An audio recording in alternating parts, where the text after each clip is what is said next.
Hello, everyone, and welcome back to Picardcast. I'm Rebecca, your host for this evening, and I am joined every week, as I am, with my co-host and good friend, Brooke. Welcome back, Brooke. Hi, thanks for welcoming me to our show. Yes, welcome to the show that we started together. It is ours, but I'm welcoming you. It's always so awkward. It's always so awkward in the beginning, like, this is our show, but I'm welcoming you back. I don't know, I do it too, whatever. I know. I don't know how else to do it. Hey, it's Rebecca and Brooke. I should just say that, right? And that should be the end of it, but I'm awkward and weird and I can't do it. Okay.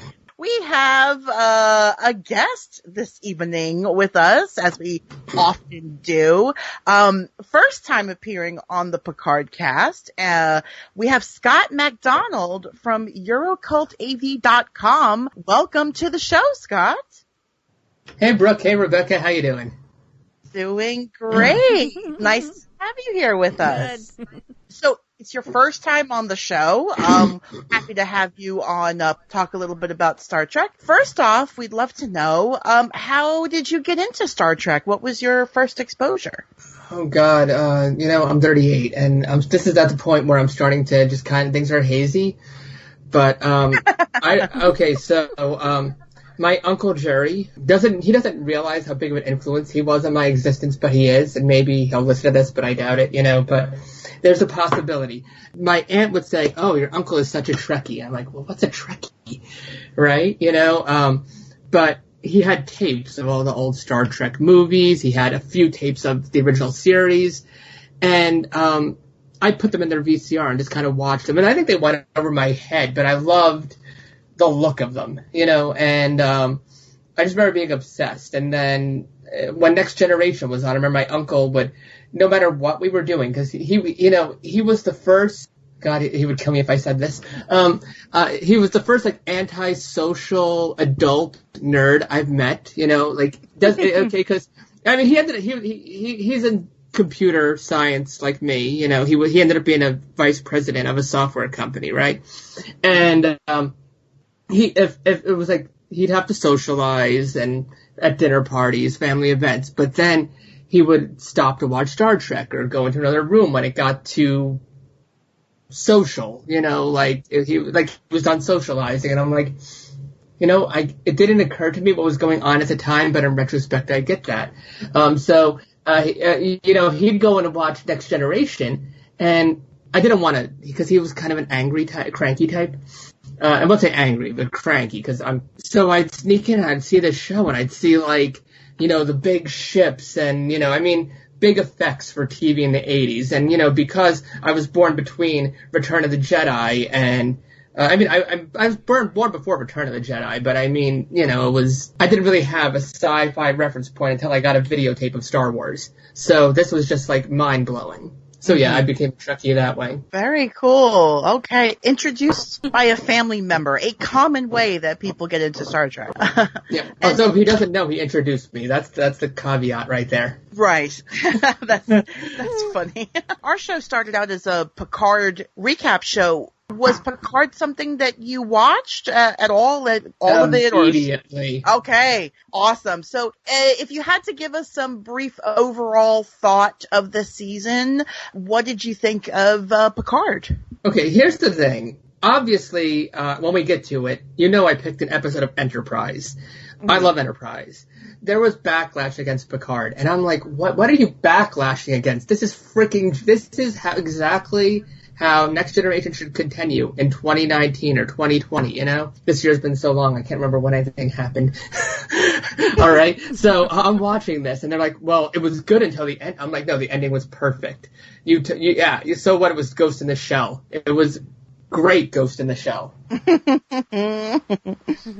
Okay, so overall, would you say that you enjoyed Picard very much? I'm hanging on for season 2. So, wonderful. Yeah, okay, well, I'm thinking if he watched it week to week, then he was definitely into it, because usually he waits until places send him Blu-rays to review. Okay. That is true. That is true to a point. I still haven't watched Discovery. I'm gonna admit that's a And because CBS wasn't sending copies of Discovery, like, they were sending them on DVD, but I'll be honest, I have a pretentious level of stuff where it's like, look, this was shot in HD or 4K or whatever. I'm not watching this on DVD. So I waited, and they haven't done a box set or anything yet. And so I'm going to be waiting a while, but I don't really have the time to watch anything right now anyway, like on that scale. But Picard was 10 episodes, and I mean, it's nostalgia to me. And right now, I feel the need to, like, shoot myself up with, like, nostalgic feelings. I just watched that new Red Dwarf movie last night. Mm-hmm. And that was, like, he has injected me with the feels. Yeah, I think a lot of people are indulging in some comfort TV and comfort movies these days because pandemic. And so, yeah, I think comfort TV is a thing. I know I indulge in it quite often these days. So, yeah. Absolutely. Yeah, so you alluded earlier that you picked an episode of Enterprise. This is the first episode of Enterprise we're covering on the show, so that's exciting. I'm not surprised. Yeah. Now, we do have a couple of people who have been previous guests who love Enterprise, and I must admit, I myself, having been a Trek fan since I was a child, only watched Enterprise this year. I watched the whole show, all seasons this year only. Like, I didn't watch it live. Like, in the last couple months. Yeah, basically, I sat down and just decided to binge the whole series, finally. Well, I mean, think about it like this, though. I mean, how many great pieces of art, and I'm not saying Enterprise is art, but, you know, like, do people just pass up on it during its lifetime and just ignore it? You know, and then you go back later and you're like, wow, I missed out on this thing. I'm not sure what your actual opinion on Enterprise is. I haven't established that yet.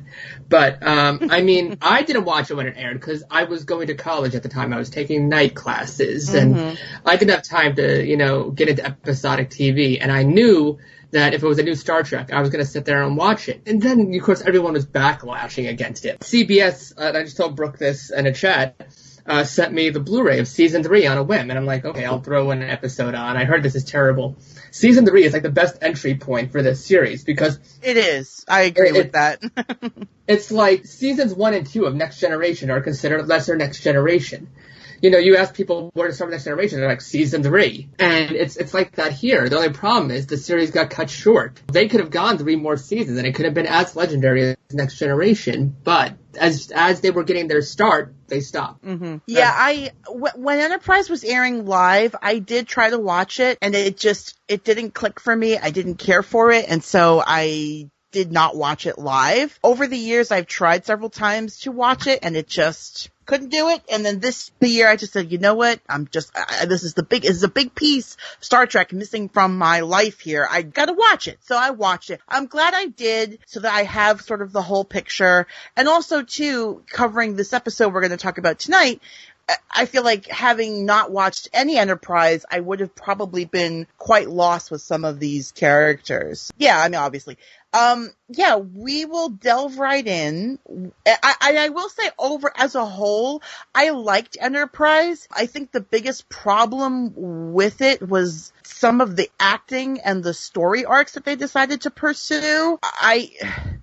God bless her, but Jolene Blaylock is a terrible actress. I'm so sorry if she ever listens to this. I'm sure she's a lovely person in real life, but I just don't think she's a very good actor. And every time I watch her on screen, I'm just like, but why? I mean, I get it, but why? Like, you can't get lucky, I think, 100% of the time, though. And I think if you watch Star Trek, the original series, and Star Trek, The Next Generation, you get a cast of great actors. And yes, I'm calling William Shatner a great actor. Because, I mean, that guy... I've seen him in films like The Intruder by Roger Corman, which is like this thing about race relations in a 1960s Southern town. And I've seen him in Kingdom of the Spiders and so many other films. And he does what he has to do with material. And if that's going over the top, it's going over the top. But you have DeForest Kelley. You have, the entire rest of the cast, Leonard Nimoy, right? I mean, it's such a perfect cast with great chemistry. Now, the cast here, it's very early 2000s. It feels like the era was shot. Even the uniforms and things like that. I like it. I don't know. And I do agree that, I feel like if there was like more time for the show, like if a couple seasons more, they may have developed more of a chemistry, but they went from, that kind of episodic Star Trek tone to trying a long-form thing, and then they tried, like, that Doctor Who serialized episodic thing for season 4, which, honestly, in season 3 and 4, I'm just like, the show is oddly perfect in a weird way. Like, I'm watching, when I got season 4, I was surprised that there was, like, 3 episodes together for one story, and I love that kind of thing. So I just ate that up. Background, everybody. Scott and I are friends because of Doctor Who. Oh, Doctor I didn't Who realize it was Doctor Who that was the common thread between you two. We became friends because we started talking to our mutual friend Brad about Doctor Who, and then we made a Doctor Who group for us because we were blowing up his timeline with comments. I really like stuff like that. That's what the internet should be used for. That's really what 100%. That is like you living your best life on the internet when that stuff like that happens, because that's really what it's supposed to be, right? You bring together people that have common interests, and they can, start a little fan group or whatever, or have a chat, and then suddenly you just become really good friends through it.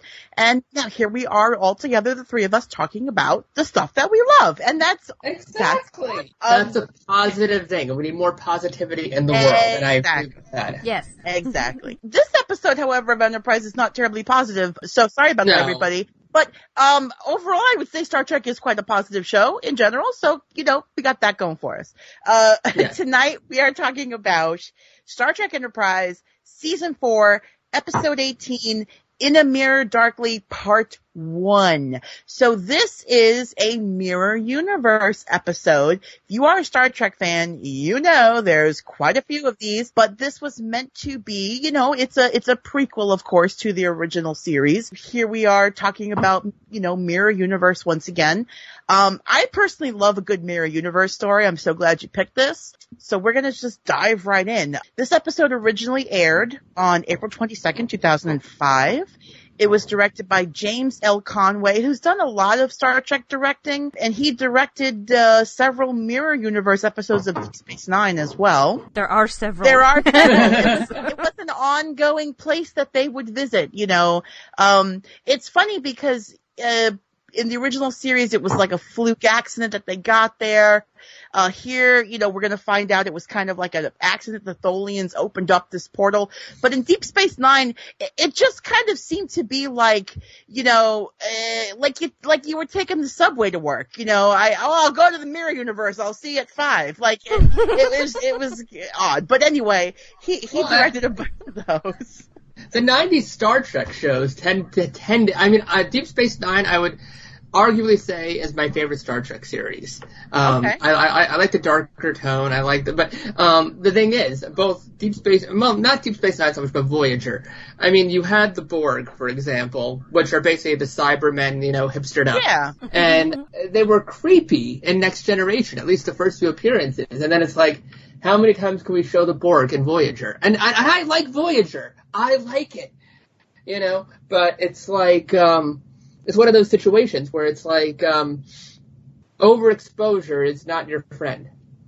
Yeah, how often, as you said, can you show the Borg? Eventually, Janeway pretty much defanged the Borg, and it was a shame. It's a shame in the sense of, like, they were such cool villains. It's cool in the sense of, like, hey, we finally, like, aren't scared of these villains anymore. But then it's like, well, then who are we going to be scared of if we're not scared of the Borg anymore? Like, yeah. Right. They were terrifying. Yes, exactly. About them was cool and creepy, and the imagery was iconic. Yes, absolutely. Yeah, I love Voyager too, but I can't deny that it's one of the problems with the series is that they really took the sting out of the Borg and just made them not scary anymore. And it was like, that's kind of the point of the Borg. They're supposed to be like the stuff of nightmares, and you didn't make them, they're not scary anymore, so. Anyway, That's a discussion for another night. But this episode was written by Michael